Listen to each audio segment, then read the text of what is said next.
Shalom and welcome to...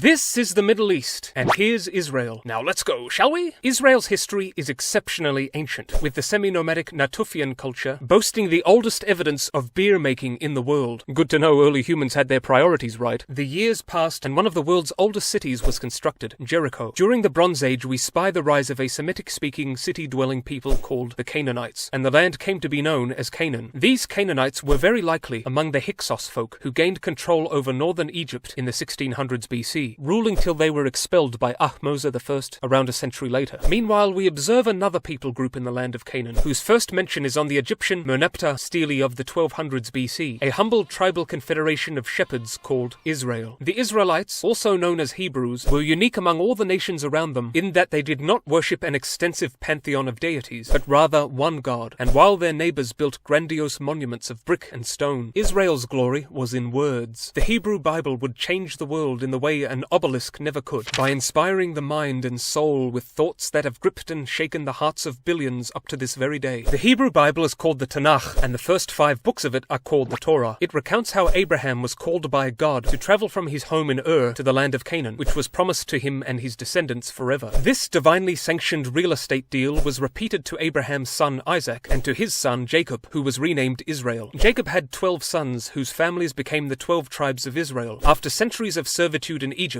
they were delivered by Moses, who led the people to the brink of the promised land Canaan, which was subsequently conquered by his successor Joshua. The biblical books go on to describe Israel's incessant squabbles and conflict with surrounding peoples, the most troublesome being the Philistines, who are commonly believed to have been among the marauding sea peoples who troubled the eastern Mediterranean during the end of the Bronze Age. Ramses III of Egypt fended them off in the 1100s BC, but the Israelites were not so successful, and the first king of Israel, Saul, committed suicide after losing to the Philistines at the Battle of Gilboa. But things changed under King David, who became the benchmark of Israelite kingly greatness. David's story, as recounted in the books of Samuel and Chronicles, is one of military success and territorial expansion, one of his most celebrated feats being the conquest of a city called Jerusalem, which became his capital. Under David's son Solomon, the kingdom of Israel is described as having attained its zenith of wealth, power, and magnificence. Solomon built the legendary temple, where the Israelites worshipped and sacrificed to God according to the laws of Moses. It also housed the Ark of the Covenant, the golden chest containing the 10 Commandments. Though Solomon was renowned for being wise, his son was otherwise. Rehoboam's refusal to reduce taxes led to most of the 12 tribes breaking away from the union under the leadership of Jeroboam, who became the king of the north. So the state was split in two, with Israel up the top and Judah down the bottom. The term Jew derives from Judah. This divided era was a sort of golden age of prophets, who arose to warn the people that they would be punished for their wickedness, but also brought the consolatory news that one day a Messiah would arise and be their savior. The northern kingdom lasted 2 centuries before being conquered by the Assyrians in the 720s BC. The only surviving image of an Israelite king is this unflattering depiction of Jehu bowing before Assyria's Shalmaneser III. The biblical authors depict Judah more favorably, but the prophets had spoken, judgment awaited, and in 586 BC the Babylonians swept in and destroyed the temple and carried off numbers of Jews to Babylon. Around 538 BC, after he had conquered Babylon, Persia's Cyrus the Great issued a decree that permitted the Jews to return to their home and rebuild the temple, which they did. So the land continued as a Persian province until the 330s BC, when Alexander the Great marched in and established Greek rule. Grecian culture appealed to many Jews, and things were going pretty well under Antiochus III here, but his son proved a nightmare for the Jewish people. Antiochus Epiphanes initiated an all-out attack on the Jewish religion, which in turn provoked a furious revolt in 167 BC, which succeeded in gaining independence for Judea. The warrior priest Judas Maccabeus cleansed the profaned temple and rededicated it to the God of Israel, an event remembered annually by Jewish people at Chanukah. So Judea was free, but not free from problems, like quarrels over the throne, and after a civil war the land fell to the Romans. It officially became a province in 6 AD. Meanwhile, a baby had been born in a village called Bethlehem, who grew up to be so enormously influential, many consider him the most momentous figure in all history. Of course this was Yeshua, Jesus, whose miraculous ministry during the reign of Tiberius drew a fervid following around him, but also many enemies. After being falsely accused, he he was crucified and buried, but after witnesses declared he had risen from the dead, and these same witnesses willingly suffered horrendous deaths for their faith, it was clear something big was happening. Devoted Jews began preaching the gospel, the good news of Jesus, whom they declared to be the Christ, the Messiah, and none did so more effectively than Paul of Tarsus, whose letters to the churches he founded contained the core of Christian doctrine, a faith that spread all through the Roman Empire and beyond, and went on to become the biggest religion in the world. Now, while the first Christians were all Jews, it soon became clear that the majority of the children of Israel did not accept Yeshua, and were meanwhile growing more and more fed up with Roman rule. And you better believe there was war. In 70 AD, after years of fierce fighting, the Romans under future Emperor Titus captured Jerusalem, destroyed the temple, burned the city, and enslaved the populace. Jewish rebels famously continued the struggle at the siege of Masada, where according to Josephus they chose to kill themselves rather than surrender. In 132 the Jews revolted again, and this time Rome's fury knew no bounds, and after crushing the revolt and killing over 500,000 Jews and selling more into slavery, they renamed the region Syrian Palestine. The name Palestine derived from the Philistines, and was how the Greeks had referred to the land. Now, while communities of Jews continued to live in Palestine, most were scattered abroad, and remained so for many centuries. The 7th century saw the region conquered by the Muslim Arabs, who constructed the Dome of the Rock Shrine and Al-Aqsa Mosque on the mount where Solomon's temple once stood. Non-Muslims were forced to pay the jizya poll tax. Jews had to wear yellow and Christians had to wear blue. Muslim rule continued until 1099, when the European forces of the First Crusade stormed in and conquered it, taking Jerusalem amid much slaughter and establishing a Christian kingdom under Baldwin I.